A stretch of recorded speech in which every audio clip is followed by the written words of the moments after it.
What's up, Scoop Podcast? I'm your host, Erica Krupin. And on today's episode, we have a special guest. We have William, the owner of Swoop Scoops. He owns a seven-figure pooper scooper business. Say what? Welcome to the show, William. Hey, thank you. Great to be here. Yeah, thanks for having me. I was on YouTube doing what I do, and I seen one of your comments come through, and you said that you've been watching the YouTube channel for a while. And have you commented before, or was that your first time commenting? I think it was my first time commenting. I think my business partner might have reached out kind of at the beginning because we had no idea what we were doing whatsoever when we first started. Well, I'm happy you were able to find the YouTube channel. I'm glad you were able to start. So, how long ago did you start your business? So we started Swoop Scoop kind of at the end of 2020. So our first full year was 2021 and just took off like crazy. Can we get into that? How you've only been in business for 3 years. You've already hit seven figures. Crazy. So I know our Mhm. listeners are going to want to know what the heck you did to make that happen. Started at the end of 2020. We're located in the Pacific Northwest, so we actually operate in three states now: Washington, Oregon, and Idaho. And our first location was in Spokane, Washington, and that one's going to do about $1.5 million in revenue this year just from that one location. Wow. Um, First year, didn't know what we were doing. My business partner Levi, he had like a little extension off the back of his SUV and filled it up with poop, and it was dragging in the street. And from there, things just kind of started to take off once we figured out what we were doing. The biggest thing for us was getting a consistent place to get new customers. Once we figured that out, we were able to scale it up from there. From the sounds of it, this wasn't your first business. Have you done businesses before?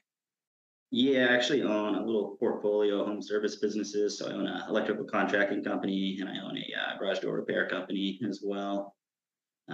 This one's definitely the most exciting out of the three, I would say. Right, right. Okay, so let's go back a little bit. Who was William before he became a business owner? Tell us a little bit of backstory. Yeah, so grew up in Spokane, Washington. My background's in digital marketing. Actually, I used to have a digital marketing company. Ran a lot of ads for a lot of big organizations in the area, but I realized I make way more money if I just own the company myself. So I started going down that route. I don't have to argue with people over how to spend $500 here or there, and we can actually do what we need to get done and grow the companies really fast. So that's what led you to be an entrepreneur. You just didn't want to deal with other people's crap. Yeah, that and we've hired lots of different companies to do things over the years. I'm always like, I think I could do that better than what the local people here are doing. So that's actually kind of how Scoop Troop started. Also, my wife had hired a service, and it was kind of hokey pokey. So we decided to go all in on it. Well, let's talk about that a little bit. So you hired the service. You've seen how they were operating. What inefficiencies did you see that you thought you could do better? We had no online presence to begin with was one thing that I looked at, maybe a little bit. They were billing people by Venmo. They didn't show up half the time. Not very well organized, bad customer communication. Mhm. So it's a typical thing that I see quite a bit with home service type companies. Yeah, recently we've hired a lot of contractors because we've had a lot of stuff going on at the house. And I have noticed that the contractors that I've hired where I feel like, I'm getting a deal, right? They're hooking me up. They awful communication, awful service. The whole experience was not good. But then when I was getting my roof done and I spent more money and I was a little uncomfortable with the amount of money I was spending, their systems, their processes, their presence, their follow up was beautiful. And I was taking notes. I'm looking at their brochures, their pamphlets, all of it. There's a huge difference. Yeah, absolutely. You definitely get what you pay for, and the values a lot of time is there, a lot more so than the cheaper companies when you're willing to spend a little bit of money. Yeah. All right. So you said you have three different locations. So what does your business look like today? Let's start with your first location. Yeah, so first location, we service Spokane in North Idaho. So that goes into Post Falls, Coeur d'Alene, Kootenai County area, if anybody's familiar. Started the first year, we scaled up to about 350 customers. We had, I think, three full time people. We're making it happen. Second year, we got up to about 950. And then this year, we peaked at about 1,500 with our one location here. Just, yeah, it went kind of viral a little bit locally, anyways. Do you So, think that that's what helped with your growth? Because that's what a lot of people are wondering, like, how do you get customers? What do those steps look like, when you're building your business up, right? I really feel getting to my first $100,000 in business was easy.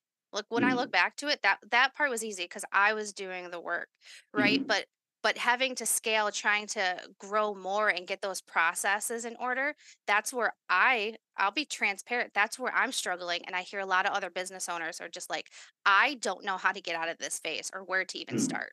Yeah, so for us, it's kind of push, push, push until you hit a bottleneck, and then you put all your attention on breaking that bottleneck, whether that's finding employees or finding more customers seems to be kind of the two things when you're first starting out that tend to pull people up at first. So if you don't know how to get customers, you're not going to be able to grow. If you don't know how to get employees and keep them around, you're not going to be able to grow. And then as you're getting bigger to kind of our size and opening up new locations, you need HR, marketing departments, and all that other stuff. So just it's always something different at what stage of business you're at. That's true. So when you're doing your marketing, your advertising, and you're getting yourself out there, you're saying push, push, push. Do you want to give the audience some like I don't know, some tips, some suggestions to keep the ball rolling and stay consistent with it? Yeah, so I would say the most important thing is just to find one consistent advertising channel, whether that's okay, you're going out and you're knocking on doors and you're putting up door hangers and really know your numbers. So if it takes 100 door knocks to get one customers, you know exactly what you have to do to scale. If you're going to be running Google ads or social media ads, you know exactly how much money you need to spend to get a customer and being able to track that. And you can kind of reverse engineer your business around that once you have that one advertising channel really dialed in. What would you say a good door hanger looks like? What kind of information's on that door hanger? Uh, yeah, so something that obviously tells people what you do, because a lot of Hmm. people don't even know that this is a service. If you got reviews, something that adds credibility, and then just a good hook. Keep it simple, not a ton of information. Okay, all right, that makes sense. And how often should somebody go out and do door hangers? Yeah, it depends on kind of what stage of business they're at. It's not something we really do anymore. We're more on the side of we'll just spend money to get customers because we've kind of passed that threshold. But when you're first starting out, Yeah. uh, yeah, absolutely a good way to go. Yeah, because I think a lot of the listeners right now are still in that stage of maybe they're still in the business or maybe they have one or two employees and they have enough customers to keep those people busy, but it's like how to get the more customers in to bring on that next staff member. Uh, Mhm. and then at what point do you bring in an office manager or somebody to oversee your technicians? Yeah, so I think one thing too that people don't necessarily get right is their pricing. And if you're not priced right, you're not going to be able to hire people and you're not going to be able to scale up. So you need to be charging people right from the beginning, like you have a team already. Otherwise, you're never going to make it. You're always going to be scraping by. So I would say charging right's probably the most important thing. And then as soon as you can get yourself out of the field, the better, where you have other people that are actually doing the work so you can just focus on growing the business and doing the things that actually drive the needle. Yeah, what's your average price point per customer right now per service? Yeah, so each city is a little bit different. In Spokane, our average customer pays about $95 a month. Okay. And is that Yeah. usually one time a week? Yeah, about 65% of our customers are on one time a week. And then we also offer bi-weekly, monthly, and then we have probably about 5% that are on twice a week. We avoided like the plague at first, but we got big enough where we were able to do that. Yeah, no, that's cool. Residential. What's Mhm. the combination between residential and commercial? Yeah, we're probably like 95% residential right Okay. now. Commercial is something that we just started doing just because people started calling us. Yeah. So we had to develop a whole system about that. It's almost a completely different business. It's a lot different the way you communicate, the Mm-hmm. way that they pay you, their expectations. It's a whole Mm-hmm. other beast. Now, are you Mm-hmm. guys installing as well as servicing? Yeah, so we'll install the petway stations and then we'll service them. Um, and these deals, yeah, totally different. The deal cycle's different. How they pay you is different. Mm-hmm. But then you could also, I mean, we got contracts that are $20,000, $30,000 a year just from one customer. So it's definitely worth looking into. I was going to ask you what your thought on contracts are because there's kind of muddy water. Do you get lock into a Mhm. contract? Do you not? What's your thought on that? I don't want to work with anybody that doesn't want to work with me. So, commercial, we have just give us like a month's notice kind of a thing if you don't want to work with us. Some people might have different feelings about that, but that's just kind of how we like to operate. So if you're not happy working with us, I got plenty of other customers. I don't need to work with you, kind of a thing. Yeah, no, that it totally makes sense. I'm very similar. I don't want to be locked into a contract either. Mhm. But with my commercial, they're actually pushing me because they said I'm the only contractor they work with that's not in a contract with them. Oh, okay. And so they're like, "Well, we can kind of customize it to both of our needs. Let's have a conversation." I was like, Mhm. "Okay, we can talk." Yeah, if you can get it, I definitely would. So, but it also kind of protects us too if we are not in a contract. If we need to raise prices or anything like that, we have that flexibility. Yeah. Now, can you remind me how many technicians are working in your first location? So it varies based on the time of the year. So once all the snow melts, we things get pretty crazy. I think last year we peaked around 36 employees. Now, is that you have Uh, that many trucks going out, or do technicians share vehicles?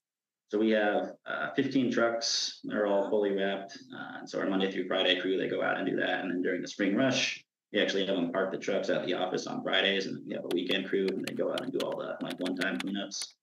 So oh. Look, can you go into that a little bit more? Talk about that.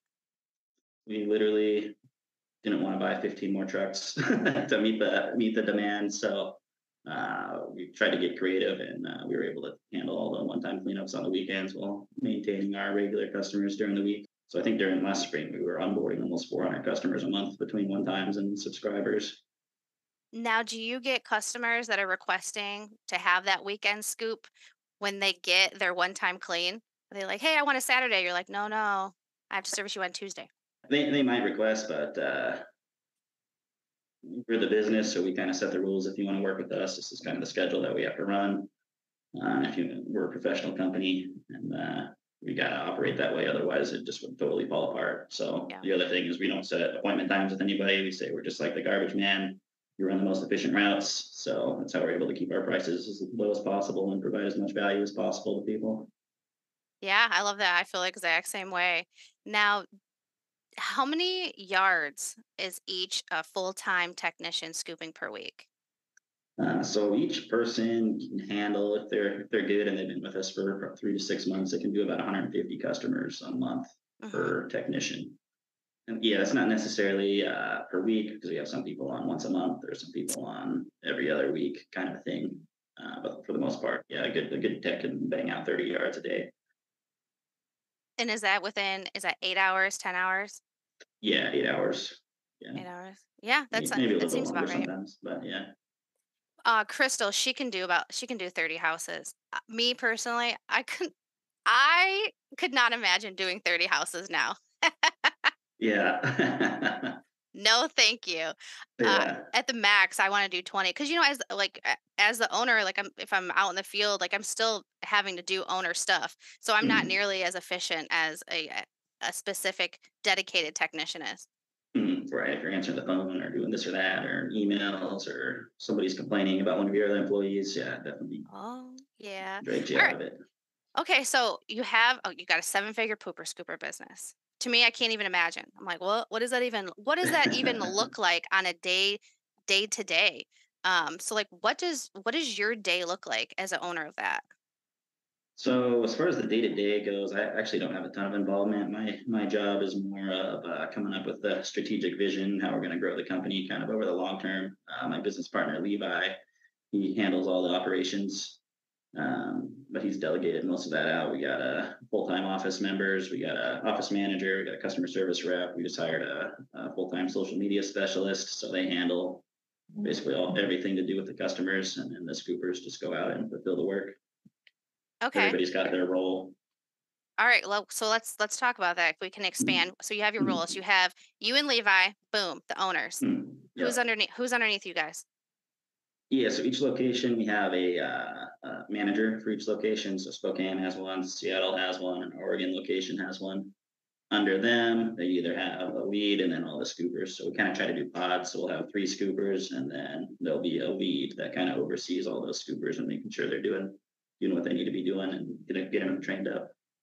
Okay, so they're doing the training. Are they doing quality control checks? Yep. Are they Yep. who are they maintaining the vehicles? Who's doing the oil changes? Who's washing the vehicles? Yep. So the all the staff members that are full time are responsible for doing that because we actually let our employees take the vehicles home once they get Mhm. through their probation period. Okay. Now, do you require them to keep their trucks nice and neat, like inside and Yes. out? Yeah. Oh yeah. Yeah. We want it looking good. So all of our trucks are fully wrapped. So we want to make sure we're promoting the brand. There's like a wave of blue that goes through each neighborhood when there's 15 trucks going there at the same time. I love So that. I love that blue yeah. color. It's very pretty. Yeah. And that actually we get a ton of customers from that because it's just like a whole wave in the neighborhood for that given scoop day. Yeah. Now, how'd you figure out the color that you wanted to use? I literally just went to a color wheel and I started dragging it around, and I was like, oh, that one's pretty catchy. So let's. I don't see many other companies with that color, so let's give it a whirl. Yeah. Yeah, that really does bring attention. I think with my hot pink color, that Yeah, really draws people in. And I'm in the process right now of getting a truck wrap, and they sent it over to me, and it's the bright pink color that I want, but I don't like how it's laid out, and so I paused the entire project. I'm like, hmm I need some time to really think about this because it's an yeah. investment. It's Oh expensive. yeah, oh yeah. It's super expensive. And from what I looked at online, all of your vehicles are very cohesive. They all look very, very Yep, similar. yep. They all look the same. In Spokane, anyways, we're kind of experimenting in the other markets without actually taking the waste from customer houses. So we're rolling around with a lot more fuel efficient vehicles like Chevy Spark style cars.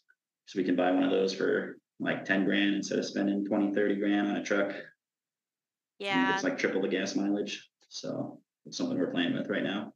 that's smart. That's really smart because these vehicles are a huge expense. Oh yeah. I Oh think I yeah. had like eight truck loans on my personal name before we got it refinanced via business loan. So It's like, yeah. woo! It's hard to Woo. build credit too as as a newer business owner. Oh yeah, yeah. So I remember my first business. I had almost 800 credit score, and we're making over $100,000 a month, and I couldn't even get a $500 like prepaid credit card. It was the craziest thing. Got to start with that gas card. That's how I was able to get in. I had to wheel and deal and basically beg the fleet manager at Speedway to give me a prepaid gas card. Yep. Yeah. So it's tough. It's tough starting out. If you can find a good like local banker instead of going to like the big national banks, sometimes they'll be able to hook you up. So that's what ended up happening with us. We were That's able to get everything financed like within a couple months of being in business. that's smart. That's really smart. Yeah. You guys that are listening, take note to that. Work with the local guys. Yep. Okay. So So a lot of people there's, some people have different opinions on, owning a business versus owning your job, right? There is a difference, right? When yeah. you're in the field and you're still working and the business relies on you, you essentially own a job. You want to talk about that a little bit and how to if you want to work out of it, the type of processes that need to be in place to help scale? Some people want to have a job, so that's great. Yeah. Scaling's like definitely not for everybody, but if you want to have an actual asset that pays you, whether you show up to work or not, you definitely have to go about getting a good team and good processes in place. So kind of for us, how it had worked was Levi was operations. He was going out doing all the scooping. I think I went out with him like one day and I was like, yep, that's why I pay people to scoop my poop, not for me. But he grinded it out. And then we got a good couple good team members underneath him. So we had two or three people underneath him. He basically just managed them at that point and managed the office. And then as we scaled up, we were able to get somebody to kind of handle all the office work. And then from there, Levi was kind of semi-retired, I guess you could say. So if something went wrong, he would handle it. But for the most part, the team could take it. So if you can get to the point where you have maybe, I don't know, three full-time scoopers and an office person, you can still make a pretty good wage without actually having to do anything. You have an asset that's producing money while you sleep. Yeah. Um like documentation wise. what kind of processes are you putting in place to be able to get like literally get to that point? Is it like your standard operating procedures, that kind of stuff? Can you expand a little bit more on that? Yeah, so we have like over 100 page like operations manual. Okay. Everybody's got job descriptions. Everybody knows exactly what their responsibilities are and how they're going to be, uh, I guess, graded on their job performance. So there's no ambiguity. Uh, Um, so expectations are super clearly defined between everybody. And then as far as like the business systems go, you look at building a good brand, making it easy for customers to actually sign up for a service. So they can just go to our website. They don't have to talk to anybody. They can sign up if they want to. They can text in, messages on Facebook. We got lots of different options for them. Just really streamlining the process, streamlining the billing. We're just like one click and you can bill everybody for the whole month. And then streamlining the routing, which is optimized automatically as well. So which takes a lot of the time out of it. Yeah. Now with your employees, employees are tough, right? I mean, they could great, they could be tough. It can be all of the things, the mixed emotions roller coaster. I know I've seen some scoopers ask, at what point do you let a technician go after a certain amount of complaints or a certain amount of call-ins? Do you want to talk about that? Yeah, we're pretty hardcore. Like if we know somebody's not going to work out within a couple of days, we'll just cut them like right away. But with that, we also have a pretty big pool of candidates to pull from. So a lot of businesses they just focus on like coming up with a marketing funnel and how they're going to get customers, but we have kind of a double-sided thing of that where we also have a funnel on how we're going to get new employees. Where are you posting at? Just like Indeed or we'll email out to all the previous people that have applied. Okay. So with your interviews, are you doing one-on-one interviews or are you doing group interviews? We were doing one-on-one interviews, so we have somebody that screens everybody over the phone, and then we would actually do ride-alongs with people. But we've modified the process, so we created like a hiring video Hmm. that goes out and shows exactly what the job is really like. If it's rainy, if it's snowy, here's what actual dog crap looks like, so people aren't surprised. And that kind of weeds out a lot of people too, because that's the last thing you want is to do a bunch of paperwork when you're hiring 75 different people a year to see if they're going to work out or not. So trying to streamline that as well. And that, I think you talking about that's really important and saying that number. Okay, you're hiring 75 people a year and you're bringing them in and letting them go fast. So if somebody's listening and they're only hiring one or two or three people and they're like Mhm. nobody's working out, is it Mhm. because they're not hiring enough? Is that what's going on? Yeah, it could be. Yeah, it could be that you're not hiring enough. I think probably the biggest thing I see is that going back to not charging people enough so that you can't pay your people enough. Um, I think that's probably the biggest thing because here we're paying people anywhere from 20 to 22 bucks an hour entry level. We pay for their health insurance. We give them a truck that they can take home. They could work their kind of own schedule Monday through Friday. So we're competing against like lawn care companies or Amazon or fast food, and it's just a no-brainer for people to want to come work for us instead of those other places. And we can afford to do that because we charge our customers the right price. Are you guys hearing that, folks? He's paying his people well and offering like benefits.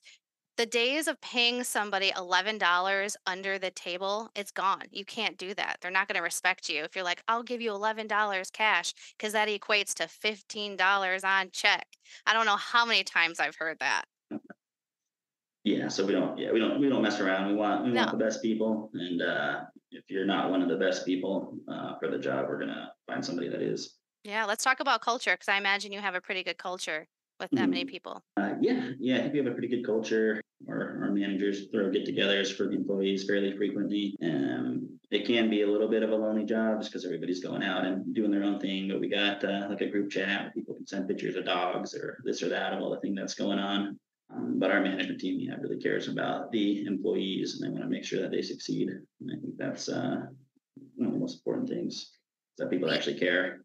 we use Slack. That I find is working really well between like my virtual assistant and then the two ladies that I have. Like you said, send pictures of dogs or just funny memes or just be like, "Hey, it's raining today. Just want to make sure, everybody's doing well." And everybody appreciates that cuz like you said it's Mhm. lonely. It can be really Right. lonely.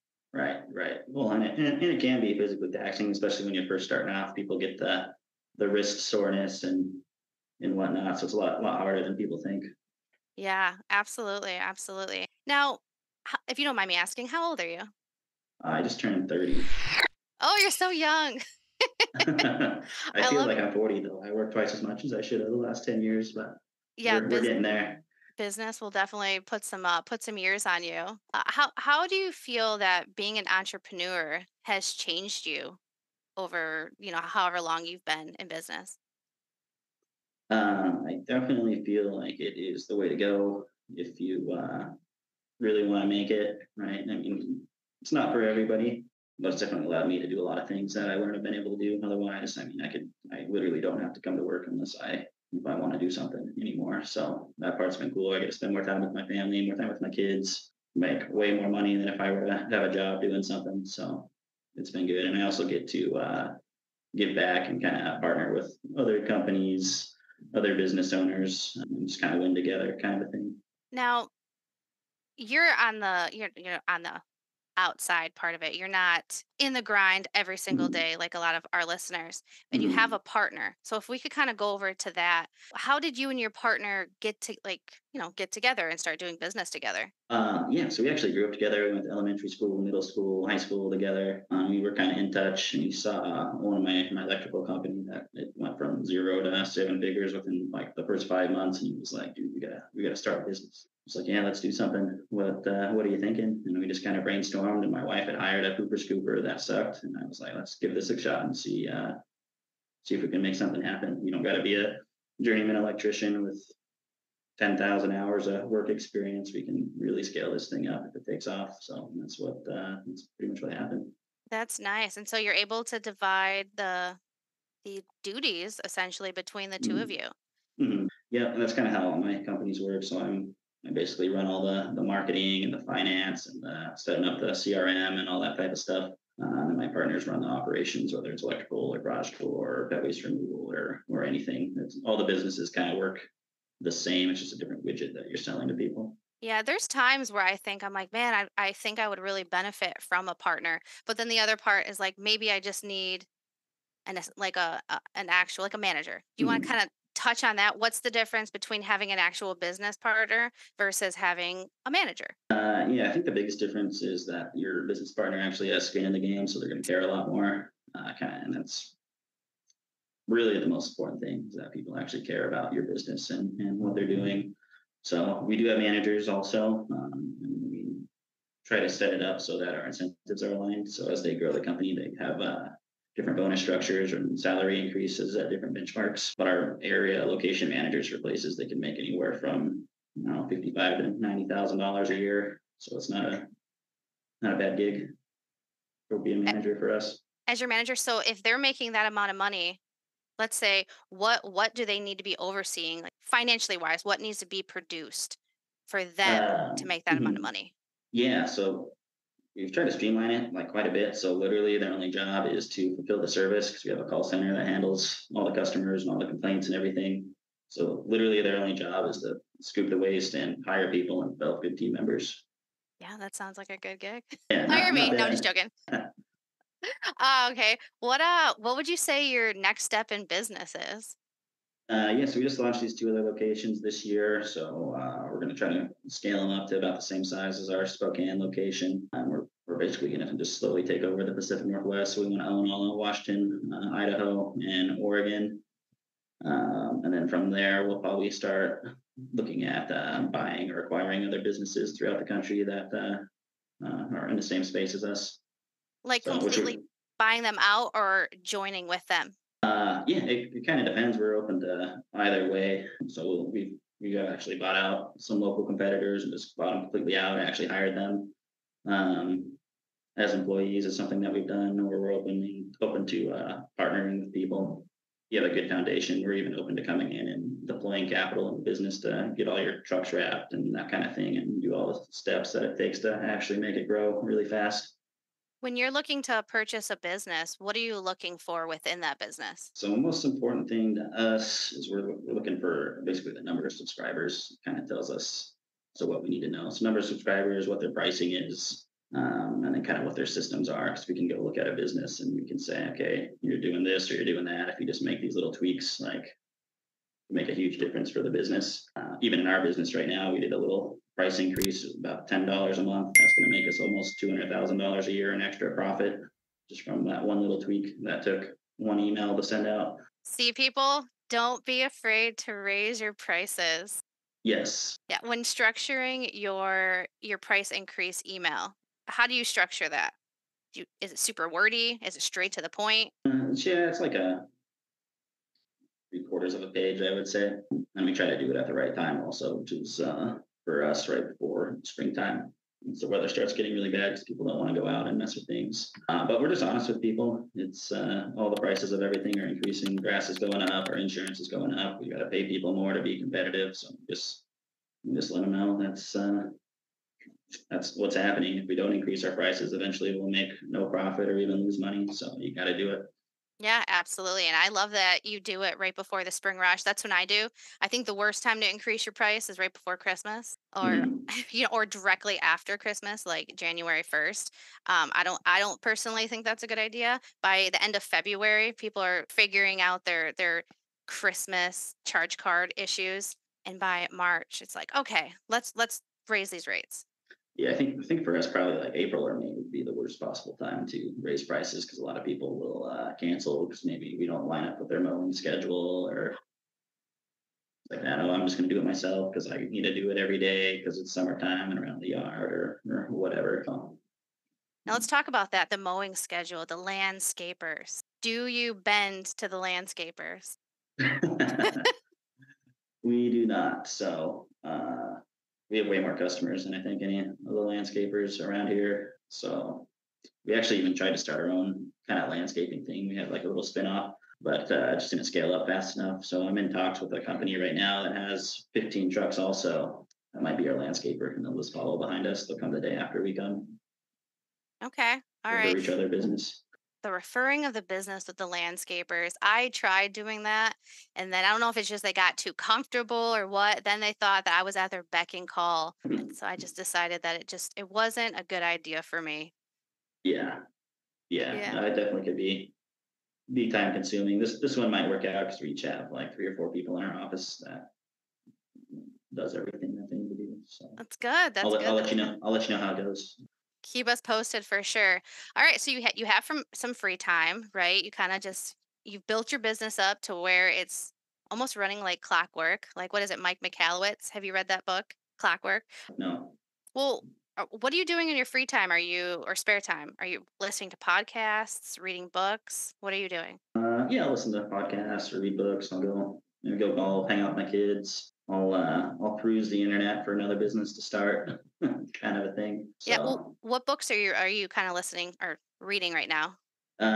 so probably the person I follow the most would be Alex Hormozy. Hmm. Uh, yeah, so he just released his book, $100 Million Leads. A lot of good information in there, especially if you guys are starting out. That would be a good place to go to get some information that you can actually use to grow your business right now. Good idea. I'll have to link that down below. I have the first one, the purple one. What is Mhm. that? Yeah, Offer, the 100 million offers. dollar. Yeah, Yeah, $100 million dollar offers. Yeah. I like that. That's a good one. That's a good one. Now, I asked you a lot of questions. Is there one question that you wished I would have asked you that you could have expanded on? No, I don't know if there is. I'm just yeah, happy to be here and kind of share some information and let people know what's possible. I basically put my head down for the last 3 years and had no idea what anybody else was doing and looked up and was like, holy crap, we're pretty big.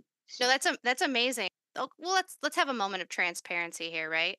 So I started doing my social media stuff. I started posting on the internet, and I've been helping a lot of people start their businesses just by talking about it, letting people know this is available. But because I'm doing the social media and I'm doing my business, my time is split.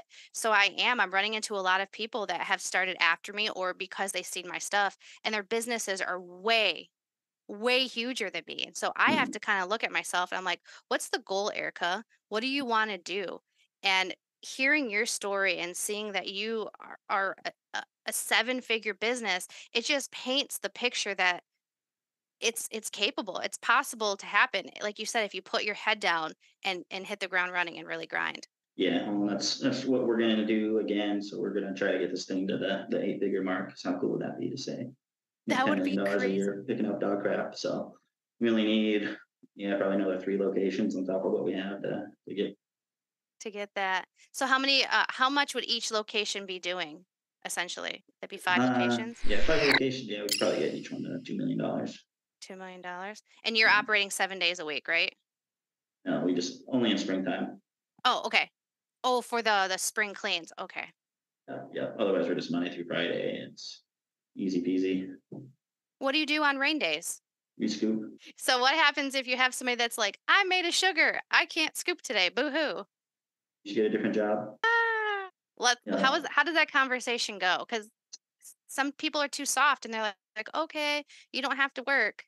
But you have too many houses. You have too many houses to do the shuffling. So could you kind of give me like a insider view of how a stern conversation like that happens with your staff? I mean, we just got to be honest with people. You know what I mean? It's like this is the expectations. We try to set that up in the beginning and be clear with people, and we let them know that that was the expectation when you're coming into the job. So this isn't a surprise. Yeah, we wish you the best, and I hope you get the perfect job for you. But this is probably just not the right fit, kind of a thing. Now, if they call off, how do you cover their shift? We're big enough now where if one person calls in, we can just add like 2 or 3 or 4 or 5 yards to everybody else. I like that. And that's kind Yeah. of people know, hey, if somebody calls in, you're gonna be working a little extra. Be Yeah. So prepared. then uh, yeah, adds to that kind of everybody working together kind of thing. So it's a little bit less individualized. So because it is a team. But if we do have like snow days or if it's like hailing and lightning out, we'll just end up skipping and we do double duty the next week. Now, are they still getting charged when you do double duty next week? Yeah. Yeah. And that's worked into your policies? Yep, yep. So it's worked into our policies. We send everybody a big FAQ page. We have it kind of like it automatically sends it out to them, and then they see, okay, dangerous dog policy, weather policy, cancellation policy, all that kind of stuff is all laid out. So we set that expectation with the customer right from the beginning. Exactly. And then do you resend that out periodically or is it just kind of one and done? I think we just send it out at the beginning, and then we have it on our website. Modify. You're on social media, you're doing your thing. So where can our listeners find you if they want to keep up with you? Yeah, I'm actually not really on social media, Okay. So if but somebody wants to ask you a question or they're like, "Hey, listen, I'm looking to maybe sell my business or bring somebody in to help me out." How do they get in touch with you? yeah. So the best way would be just you guys can have my email if you want. Will at swoopscoop.com. Just shoot me an email and I'll get back to you pretty quick because I don't have a lot of other stuff going on. Now, do you feel like you're able to be more successful and be more intentional with your time because you're not wasting it scrolling on TikTok, Instagram, all the BS? Uh, yeah, I mean, I'll still scroll. I don't post anything on social media right now, but that might change because people seem to be kind of interested in how big you can get the poop scoop company, kind of a thing. But yeah, I think the biggest thing is just not having to get tied up in all that day to day stuff that happens in the business. If somebody's mad or somebody calls in sick, like I don't have that stress or anxiety, and I can make decisions with a clear head. Yeah, keeping your heads clear. It's hard. It's hard to do and it's hard to make those good powerful decisions if you have Mhm. so many decisions to make. Right. Well, and especially if I got 30 employees that are counting on me to do the right thing, I can't be pulling like 100 hour weeks and being stressed out of my mind. That wouldn't be good for anybody. Yeah. So to sum it up, this is my conclusion. You need to get those policies and procedures in place. You need to get people to work for you by creating a good culture. You need to set the expectations with your customers. You need to get the customers in so you can get the employees and then build up your teams so then as the owner, is it a CEO? Is that what your position is? Are you the CEO? I guess I don't know. yeah, Well, I don't know. whoever the top, the top guys are or ladies, you're able to focus on what your job duty is, and you're not bogged down with the day to day stuff. That's I kind of agree. my summary. All right, you got any last words for me or for our listeners? No, just thank you guys for listening. Thanks for having me on the podcast. And if anybody's interested in selling their company, or if anybody maybe has a couple hundred subscribers and they're interested in partnering with us on how to get that to the next level, I definitely entertain a conversation. Oh, I love it. All right, you guys, I'm going to include William's email address down below so you can get in touch with him if you want to. You can also follow him on, well, not him, but you can follow the business Swoop Scoops on Facebook. Are you on Instagram? Yeah, we just hired a social media person to do that full time this week, so they'll be. I think they just launched it today, actually. So Okay, if we have those links, I'll include them down below. Thank you so much for hanging out with me, William. I truly appreciate it. yeah, thank you. All right, and then I try to drop a new episode every Monday. You guys like, subscribe, do all all the things. And until next time, bye.